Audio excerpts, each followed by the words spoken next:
See him a beast when you hear that sound like yeah, beat on the beat when you hear that sound like woo. Yeah, bitch and the champ only need one round like yeah, me, I'm a G-Ring, he in the sound like Mike Owens here, and today I'm joined by Cameron Saaiman, who returns to action UFC 285, facing Martinez. Cameron, great to sit down and chat. How are things with you today? It's going great. Thank you so much for having me. It's been a great day, great training day. So it's nice to relax now as well. Look, it's quite a short turnaround between UFC 282 and 285, just over under 3 months. That fight obviously went deep into the third round. Have you sustained any injuries that you've had to rehab between fights? Actually, no, that was one of the fights that I didn't have any serious injuries, and one of the only fights where I didn't have too much to work on afterwards, So I was very fortunate. Last year we had a very active year. I fought 4 times, so on average every 3 months, and I will be looking to stay as active as my body allows it this year as well. Look, one of the questions I like to ask fighters is where do they see themselves in 12 months' time? If I'd have asked you that question last February, would you have given the answer of 4 fights and all the way into a UFC win? Not at all. That was not the plan. I think our plan was to, when I was speaking to my coach, which obviously has a massive input on how we approach my career, the plan was to be able to have our first international fight in a smaller international organization like a UAE Warriors or something like that by the age of 23. Little bit of a technical difficulty there, but Cameron, you were talking about the plans for 2022 with your coach. Yeah. So the plans were basically to, get just the international fight by the age of 23. And that was basically the plan, and it didn't go like that. It went even better. So, the opportunities came knocking, and I never thought that I would be in the UFC, let alone with a debut win on my way to my second win in a year's time. But yeah, we are here, and I'm very fortunate. I'm very excited, and yeah, I'm really looking forward to this year. I would like to fight at least 3 times this year. That is something I think my body will also manage, and I'll be able to manage that. If we can squeeze in that 4th one again, that would be great. But yeah, let's see. Look, you're very early on in your career, just 7-0, 6-0 when you joined the UFC. At 22 years of age, your whole game isn't going to be fully developed right now. You're going to develop quite a lot in terms of your skill set over the coming years. With that being said, already being in the big leagues, how prepared do you think you are to almost learn on the job, if you like? That learning on the job is a great summary. We go. I think the fastest way you learn is you go to deep waters and you try and figure that out. And I think I hope the fans and everyone that saw my last fight saw that. We had to think on our feet.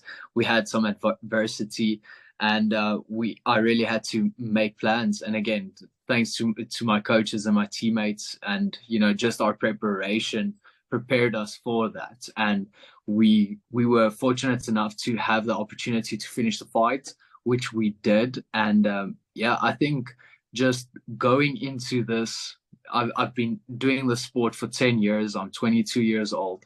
So it's just about really getting the right training partners, staying with the same amazing coach I have. And I think with the amazing family I have at Team CIT, I'll be able to have answers for the guys coming up for sure. You mentioned training partners there. We've got to talk about the big man, Dricus Du Plessis, who last time I spoke with Dricus prior to the Darren Till fight, he told me a little bit about your relationship, obviously anticipation of your debut. Give me a little bit of an insight from your side. What is the relationship like with yourself and top 10 middleweight Dricus Du Plessis? Yeah, Dricus, a soon-to-be top 5 middleweights in the world. Dricus is an absolutely amazing person and athlete, and he is not only the poster boy of South African MMA, but he's setting the example of what we can achieve from this southern country that we call home. So the sport is very underdeveloped here. I would say we're quite behind, but it's guys like Dricus that have really put it on the map. And just his work ethic is something that we all in the team strive to match at least, which is quite hard. But I think we are really head above shoulders. We are just so ahead when it comes to professionalism, when it comes to MMA in South Africa, and he is really the driving force of that. So I've known Dricus since I was 14 years old. He was my first coach when I joined Team CIT, and I think we just from there the relationship developed from him being my coach to us being training partners under the same coach, and now just being on this journey together and getting to fight together on the same card is absolutely amazing. And what a card it is to fight on, so we get to share that experience as well. We got to do that in December, and it was absolutely amazing. The celebrations afterwards was just as crazy, so we'll be looking to do that again. Do you, when you look at your own game and you look at the way Dricus fights, do you see any similarities in terms of the fighting style?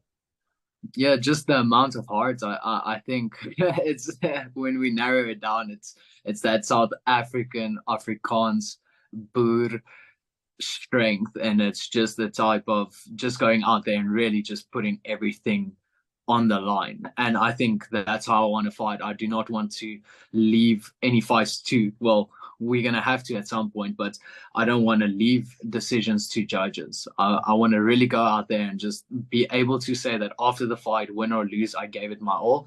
And I think both of us fight like that. We have this type of mentality of like we are going there for a finish. And I think that is something that our head coach Morne Visser also just drills into us. We don't want to just win fights, we want to win it in style. And when it comes to that, we also, ground game wise, I would say we have a very similar style. Stand up wise, I think he's massive years as a K1 world champion and as a stand-up fighter. He just has absolute bombs for hands, which I don't think I have. So to be honest, but he's absolutely amazing in his stand-up game. So I think there we differ quite a bit. But in the wrestling and the grappling, I think there's a lot of similarities. It feels a little bit like, in terms of the MMA space, it feels a little bit like a brother relationship. It reminds me a little bit of like the Diaz brothers or the Pettis brothers. And notably the fact that you're able to fight on the same card is obviously a great thing. Is part of this what you and Dricus are doing from Team CIT, almost going on the same journey together in a way? Yeah, definitely. I think it's better for our fans as well, because now they only have to wake up early once. They don't have to do that once every few months.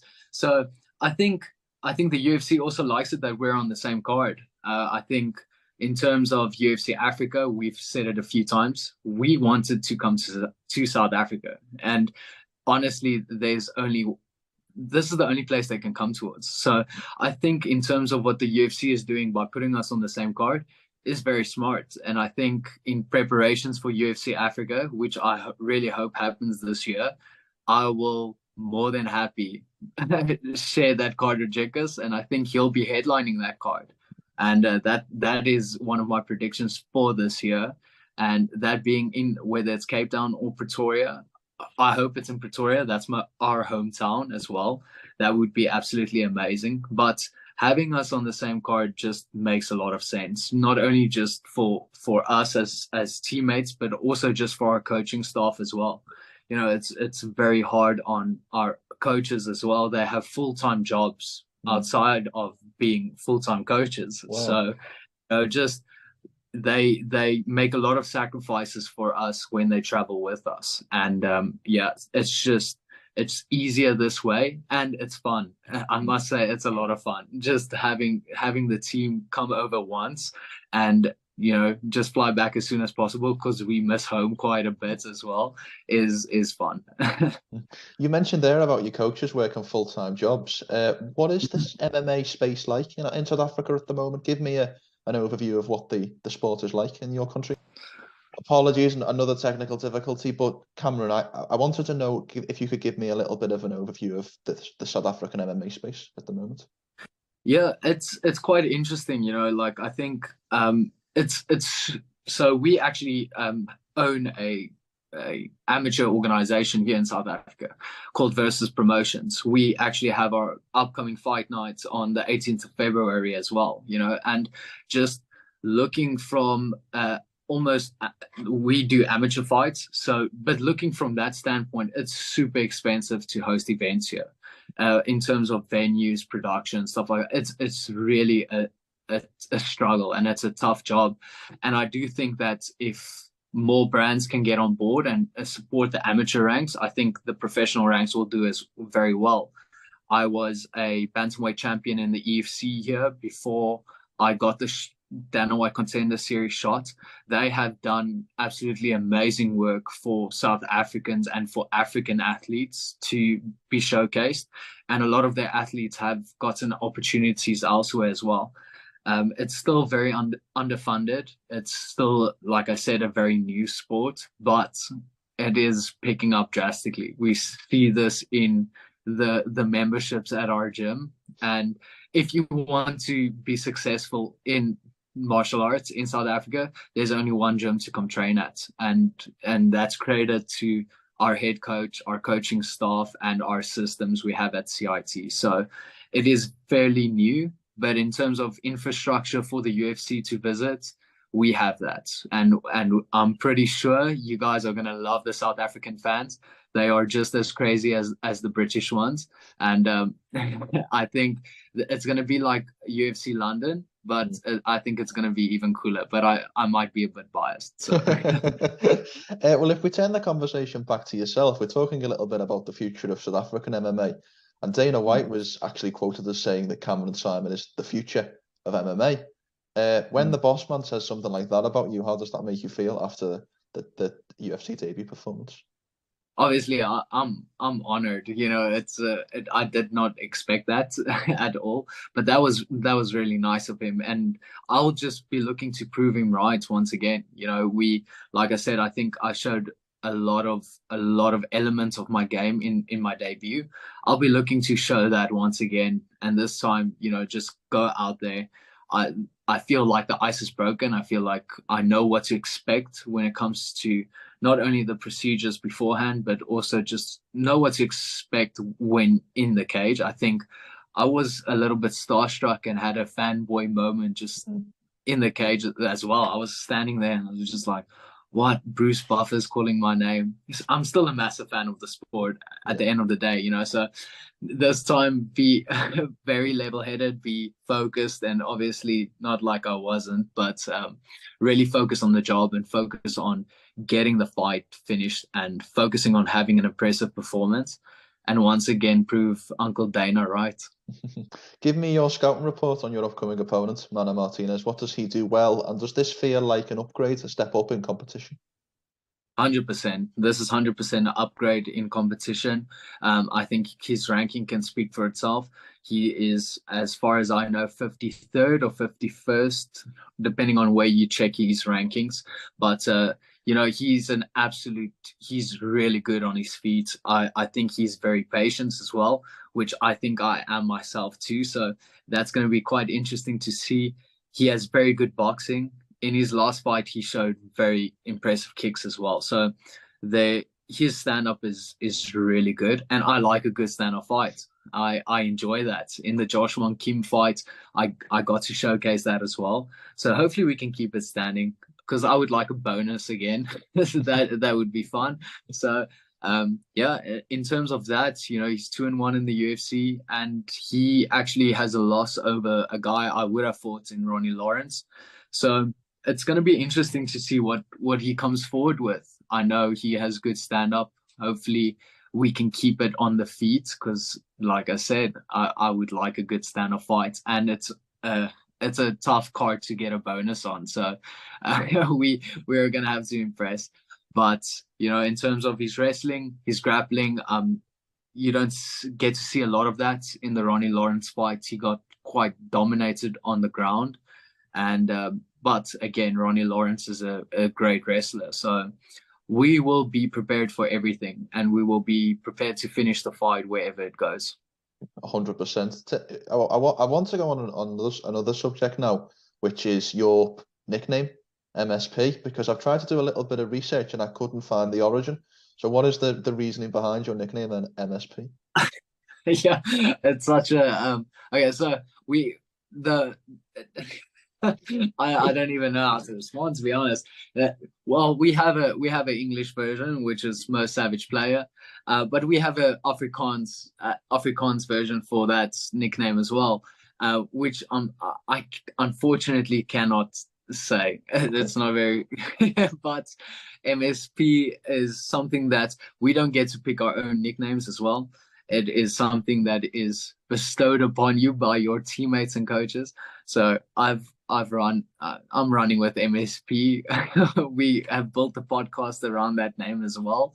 So we're running with it. Hopefully at UFC Africa, you'll hear what they chant when we get there. Okay, no problem, no problem. Well, if we turn the conversation back to UFC 285, obviously a tantalizing main event. I'm sure you're very, very proud to be on the same card as Johnny Bones Jones's return. Give me your prediction for Jones Gane. How do you see that fight playing out? That broke my brain when the betting odds came out with Jones being an underdog. That's just like I'm not allowed to bet anymore. But I would have hammered that line for sure. It's absolutely an amazing fight, and I'm so glad that that's our main event. I think Jones gets it done all day. I'm making it sound super easy. I think I'm just a massive Jones fan. And my co-host in the podcast as well is a massive Gane fan. So I also like just betting against him. But I think Jones's experience, and there's a reason why he is the greatest of all time, and I think he's going to get to show that again against Gane. Gane not being an easy task at all. Absolutely amazing stand-up. His wrestling, his clinch game is very impressive, but I think Jones is just going to have too many answers for him. So I think Jones gets it done within 3 rounds, to be honest. Very bold prediction. But if we turn the conversation back to yourself, obviously the prime focus is getting the win on UFC 285. I won't ask you for a prediction, but if we're at the start of February now, Cameron, February 2023, where would you like to be come the 1st of February 2024? What are your key goals for the next 12 months? Super realistic goal would be to be in the top 30 in a year's time, and I think we can really get that done. I really believe that we can achieve that. Really, just be very aware of where we're standing performance-wise, giving my body time to heal as well. I think that is something that we do not do too often. So, just doing that as well and really focusing on bettering every camp. And I must say, this is a quick turnaround, but the adjustments we've made in this camp, I think you'll get to see come fight night. And I'm really looking forward to showing everyone that we have a few tricks up our sleeve as well in terms of this performance. So we'll look to improve every single time. I must say, I don't take off long. I don't like it because I get quite frustrated not training. So I took off like a week and a half, and then I was back in full training over December holidays. So I was away by the coast, but I was still training every single day. And I think I missed 2 days of sessions, and that was my birthday and Christmas. So the rest of the time we were focused on the job at hand. And I think, that focus and determination will land me a top 30 spots by the end of next year. By the end of this year, actually. I love it, and I love the fact that you and Dricus are both in action, back on the same cards. Can't wait to see you back in action, and I thank you for your time today. Thank you very much. Thank you so much for having me. You must have a great night. Enjoy. Before we finish, Cameron, how can people find you on social media? And any sponsors you'd like to plug? The floor is yours for the last word. Awesome. Thank you so much. It's just Cameron Saaiman on everything. Saaiman. I have a very weird pronunciation of Saaiman, my surname. And then check out the MSP show as well, our podcast. We do some fun stuff on there as well. That's on YouTube and all the podcast platforms. So go check it out.